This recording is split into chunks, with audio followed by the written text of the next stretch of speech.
Amanda Halbert-Greenwell, and I'm the head of the Office of Legislative and Public Affairs here at NSF. And I appreciate the opportunity to come back and talk to you all this year about some of the things that we've been doing. So I'm going to be providing some highlights from OLPA's Strategic Communications Plan for 2022, some different resources we have and ways you can engage with my office, and share some important NSF events, including, of course, some updates from the Hill. So next slide, please. So I think many of you have seen this, but starting with NSF's vision, because this serves really as the framing for our messaging and outreach. The NSF strategic vision is built on 3 pillars: advancing the frontiers of research, ensuring accessibility and inclusivity, and securing global leadership. We do this by strengthening our foundation through partnerships, which enables us to unleash innovation everywhere. Next slide, please. So I just wanted to show a high-level chart of my office. Obviously, it's not everyone in here, but we are now organized into 4 branches: business operations, government affairs, public and media affairs, and creative services. You see all of my branch chiefs here, and all of the things that I'm going to talk about today are only possible because of their great leadership and amazing teams that make it all happen. So I'm thankful to them. Next slide. So OLPA's 2022 Strategic Communications Plan outlines our outreach strategy and desired outcomes for the year. So we are focusing on 3 primary audiences: policymakers, the public, and the internal NSF/research community, because they do have some overlap. We do have metrics that are built into this plan, so we can track those where possible and pivot where needed. So when we see things are working well, we can focus more attention there. Same thing if we're not getting traction in certain places, make sure that we're using our resources in the places that make the most sense. Next slide, please. So policymakers, our goal with the policymakers is that they understand the impact of NSF investments in their state, district, or locality, and recognize that impact in a favorable way through the legislative process. We've had a lot of opportunity with this audience lately, and I will talk about more of that in just a little bit. Next slide, please. So here I wanted to show something that many of you likely already know, but members that are from EPSCoR states hold numerous leadership posts on committees of jurisdiction for NSF. So on appropriations, the chair and ranking members of both the full committee and the CJS subcommittee, which funds NSF, are from EPSCoR states. The House CJS ranking member is also from an EPSCoR state, and both the ranking members for our authorizing committees represent EPSCoR states. So this is really key. Next slide. So as an example, the Senate Appropriations Committee, and specifically the CJS subcommittee, consists of many members that represent EPSCoR states. You can see that here. So my team engages with these members and their staff and highlights NSF funded activities in their states. And we, of course, encourage you all to continue sharing your program and project impacts with congressional offices as appropriate through your university channels. But this really does help us make a stronger connection with the important work you do, and making sure that members know that supporting NSF only strengthens that amazing work. Next slide, please. So as I said, the director has been very, very busy traveling throughout the country, meeting with members of Congress and highlighting NSF investments. So in the fall, we visited Oklahoma and Kansas, where he met with House Science Committee ranking member Lucas, who's from Oklahoma, and Senate CJS subcommittee ranking member Moran, who's from Kansas. And while we were there, he had the opportunity to announce a suite of EPSCoR Track 2 awards to build R&D capacity in education was one of them, and support advanced manufacturing of renewable and recyclable polymers is the other one. And recently we went to New York, Pennsylvania, and Illinois, where we met with the Senate Majority Leader Schumer, House CJS Subcommittee Chair Cartwright, and Senate Majority Whip Durbin, respectively. And we have more to come. University of Connecticut and University of Florida are next week. And during his visits, routinely what we do is highlight NSF-funded investments in that state or region, discuss regional innovation and broadening participation strategies, and obviously meet with NSF-funded researchers, faculty, and students, and get some good feedback in terms of things that we can do better, things that are really working. So those are great opportunities to engage. Next slide, please. So moving on to the second key audience, the public. The goals here are to increase awareness of the agency, that we are part of the federal government, and we utilize taxpayer dollars to support fundamental research, discoveries, innovations in the US that have an impact on the public's everyday life. And also to increase awareness of NSF programs and opportunities within stakeholders like industry and other potential partners. Next slide. So keeping the public audience goals in mind, I'd like to share some recent outreach highlights. In February, we launched a new quarterly NSF-wide e-newsletter, which features our latest news and discoveries, funding opportunities, upcoming events that you can take part in, and other unique ways you can engage with us. And you can sign up for that, anyone can, by signing up for NSF News Updates, which is on nsf.gov. In March, we were finally able to participate in person at South by Southwest, and we hosted an amazing booth, and we had 3 panels that were accepted, showcasing NSF investments, programs, and facilities. One of the panels included, there was one on startups with climate solutions, one on AI tech, and the director was also accepted to be a featured speaker on the future of innovation. And he was able to announce the new Technology Innovation and Partnerships Directorate during that session, which was really exciting. So we commemorated Women's History Month with a lively virtual panel discussion where we featured 3 NSF assistant directors from our Directorate for Computer and Information Science and Engineering. We've published many new articles highlighting exciting NSF funded discoveries and compelling science stories in our Science Matters blog. We've posted new episodes of our Discovery Files podcast and released more NSF 101 pieces. And just last Thursday, NSF, as part of the International Event Horizon Telescope collaboration, was able to reveal the first image of the black hole at the heart of our own galaxy, known as Sagittarius A. So this groundbreaking discovery is an excellent example of the scientific achievements that come from our support of research across all scientific disciplines, and it also demonstrates the value of our international partnerships. So that was really exciting and got a lot of good coverage out of that. Next slide. So for our internal and research communities, our goals are that people are, of course, proud to work at NSF and serve as brand ambassadors. And we want to make sure that we're delivering consistent NSF-wide messaging and branding in all the communications.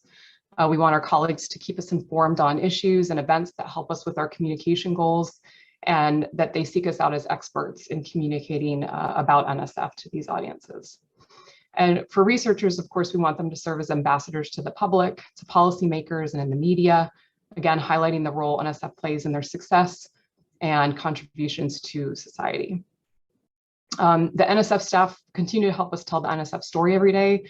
We do have a speakers bureau, so we've got many members that are part of that, and they've collectively delivered more than 60 talks in 2021 alone, and have had a really busy spring full of outreach to anywhere from K through 12 students, public, other stakeholders.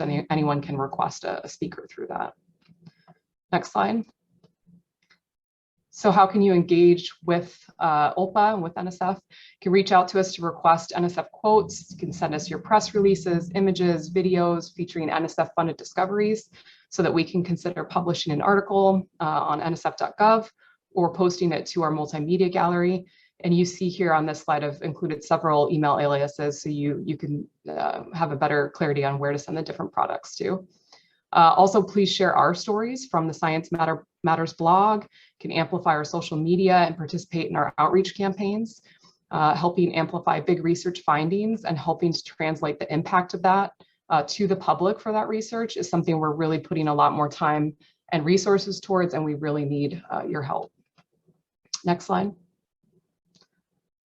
This is just highlighting some other resources you might find useful, including NSF by the Numbers dashboard that provides live, up-to-date statistical and funding information for awards and much more.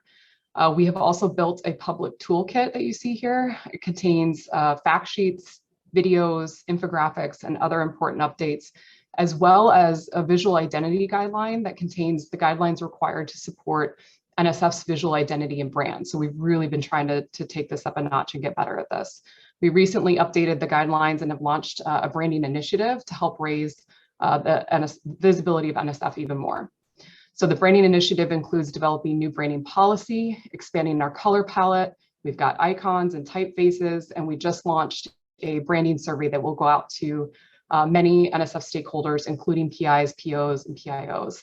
And the survey focuses on finding basically the pain points and gaps in understanding and what resources stakeholders need to help amplify NSF in its work. Next slide. So next, I just want to share some important agency-wide updates, starting what's happening with the legislation that we've been tracking. So Congress continues to negotiate competitiveness legislation. You know, USICA passed the Senate, we had the Competes bill pass the House, and obviously NSF is a big part of that, both in the House and Senate version. And so there are many topic areas that impact NSF. The one I know you all are most familiar with is a provision in the Senate's proposal that would require at least 20% of NSF investments going to EPSCoR jurisdictions. So in recent House and Senate FY23 budget hearings,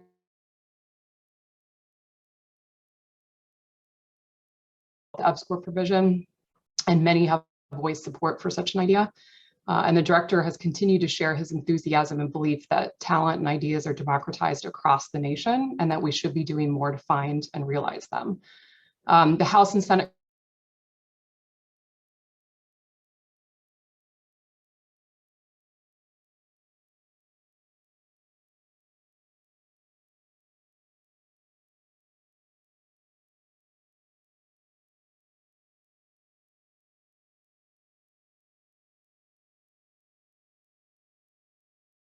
So this one is on, it's slide 15 when you get it.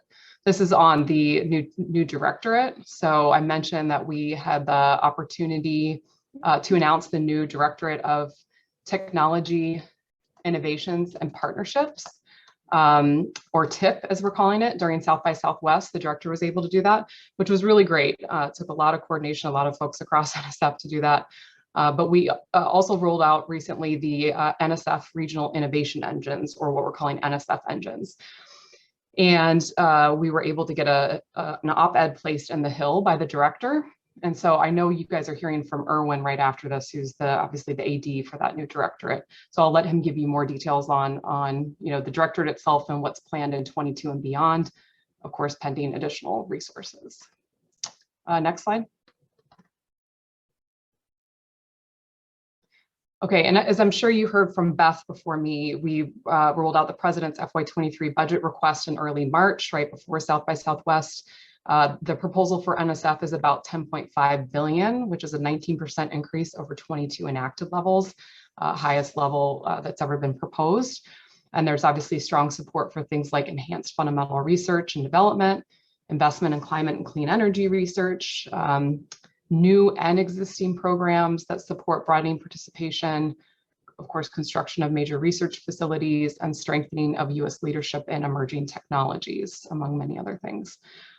We are hearing that high-level negotiations are already underway for FY23, so I remain hopeful that Congress can get something finalized before the end of the fiscal year, but they definitely have a lot on their plates, especially with this USICA Competes legislation. So we'll continue to track that progress and see how we do.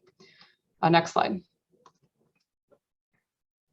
So if you are looking for more information on NSF, you can find us on all of these. Oh, sorry, we're one behind. Go to the next one, please. Okay. So if you're looking for more information on NSF, you can find us on all these external platforms, as well as, of course, on nsf.gov. And speaking of nsf.gov, we are completely revamping our website and rolling out updated sections month by month. So that's on the beta site. And then once those are done, it will move over officially to the new site. And of note, we have launched a new funding opportunity search that really should help make finding funding opportunities much easier. So I encourage you to check that out. And I believe that's all I've got. So I'm happy to take whatever questions folks have.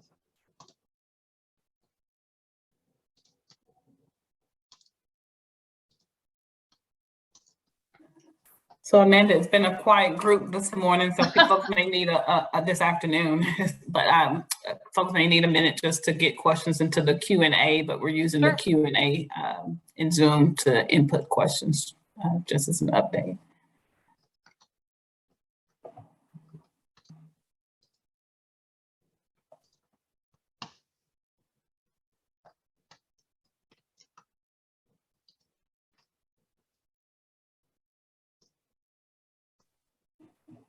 Okay, Jeff, you're saying I froze after the ESECA update. Do you want me to repeat that one? Okay, so what I was saying on for the legislation for, SECA was the Senate side, House side competes. We've been tracking that obviously through the process. And so one of the things, so they've started the official conference as of last Thursday. So we continue to get incoming from staff and other questions that are being asked. There's multiple issues, obviously, even beyond NSF that are having to be worked out there. But one of the key topic areas that continues to be a big one that we keep getting, incoming on is the EPSCoR carve out. So this is where there's a provision in the Senate proposal that will require at least 20% of NSF investments to go to EPSCoR jurisdictions if it was passed that way. So that is one of the big things that the conferees are talking about.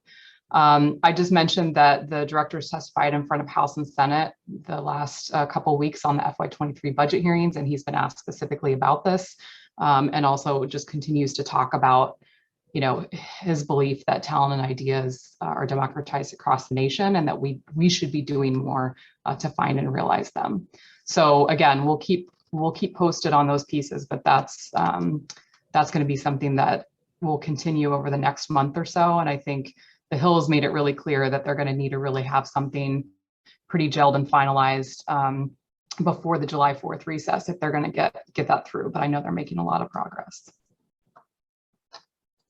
Okay. Oh, you see, so I just tried to answer the one on any updates on when ESECA may be approved. Yeah, so again, I think, they really have, it's election year, so there's going to be a lot of pressure in terms of people wanting to go out before that, especially in August. So I think that, they need to work out the timing to make sure that they can kind of backtrack from that July 4th recess. Reshow the NSF funding highlight slide. Is that something, can you guys help me bring that one back up? Sure, give me 1 second. Okay. Okay, and there's another one. Does your office have any plans to help NSF researchers be better brand ambassadors? Absolutely. So a lot of those things that I just tried to mention, or at least show in some of those slides, are ways that we're trying to get better about, reaching out to the community and also making things a little bit easier. Is that okay? Good, thank you. A little bit easier in terms of how we're messaging, how we're asking. Branding is another great example. I think that just really, we've come a long way on that. There's still more to do, but that's a really great way to make sure that with all these different stakeholders we have, that folks recognize right away just by the look of it, that we're talking about NSF and what those impacts are.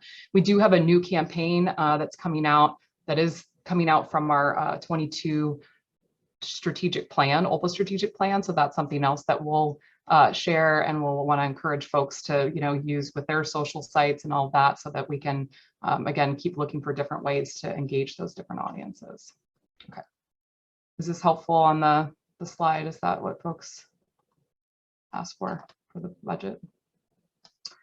If ESECA is passed, what are the plans for funding and timeline? That is a very good question, and that is one of the big things that is yet to be seen. So and just to be clear, we have been talking about this from the beginning when this was proposed. This is the bills that are being discussed are authorization bills, so they do not come with funding. There is a piece of this, it's complicated, but there is a piece of this, the CHIPS Act that you've heard about, that's separate because they've actually passed the authorization of that before. So that one does include the funding, but the rest of this bill, especially all the pieces for NSF, does not come with funding. They've put really great proposed levels in, but as many of you know, there's been authorization bills in the past, like Competes and others, that have proposed, doubling of NSF's budget and those kind of things.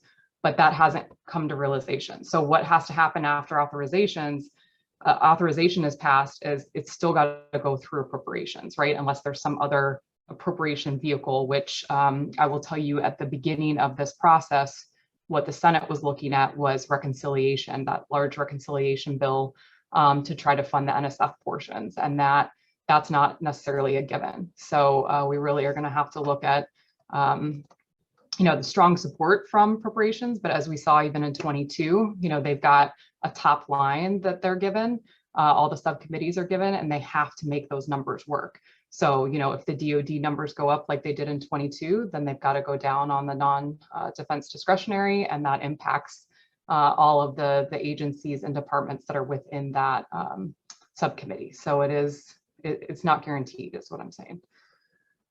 Okay, if 20% set aside for EPSCoR is passed, I think we can take down the budget slide.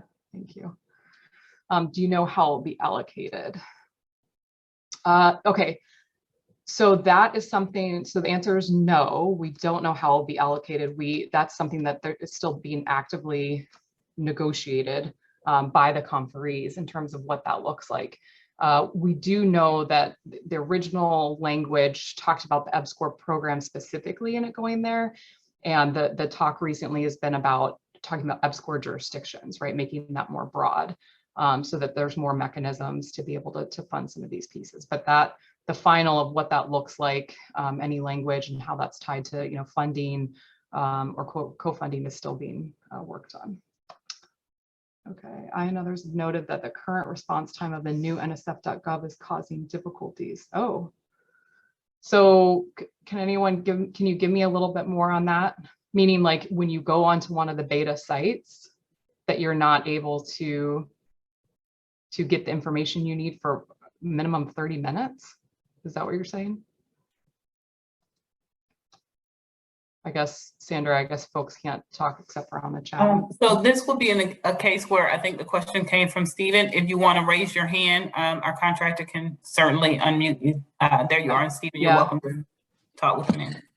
Okay, so like recently we've had, and actually my wife works in our SRO, so she gets on nsf.gov a lot. I've been getting on lately looking at RFPs that are due soon and so forth. And it has not been at all infrequent that you go there and you wait and you wait and you wait and literally nothing happens. And then maybe what happens is rather than the NSF.gov homepage coming up, this outline comes up. It's a site map. And then you got to click on the site map and you wait and you wait and you wait. And then finally you might get to your, place where you can say, okay, I want the AI Institute RFP. And then you wait and you wait and finally you get it. And that can take, sometimes I've just walked away and back later. And so, so be doing that. So Stephen, let me take this back because I think one of the other issues is, they're moving, as I said, there's just thousands, almost 100,000 pages that, folks are kind of going through to decide what things should go back up. And obviously with the new look and feel, the NSF website is a little bit of a different beast because it's not like my office owns it, right? There's a lot of different entities throughout the agency. So we're trying to do a better job of how to kind of make that governance piece work a little bit better. But we appreciate that. If there's anything you could pass word, you could pass. No, our sponsored research office would. Yeah, absolutely. Thanks for sharing that.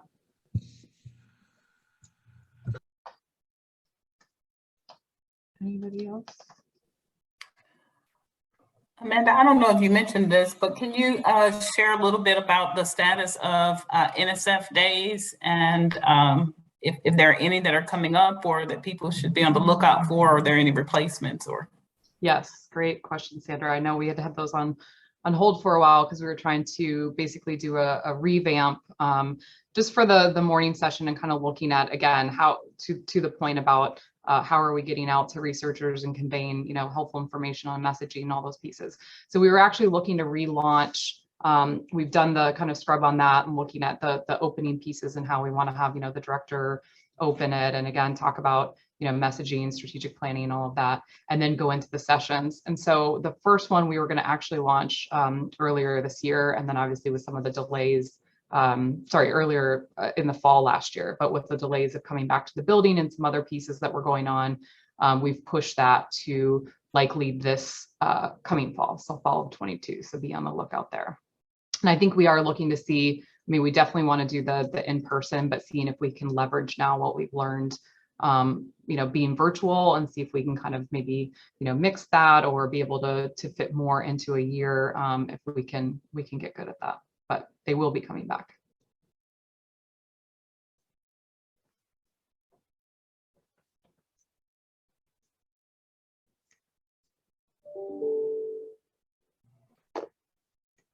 Okay, colleagues, any other questions for Amanda?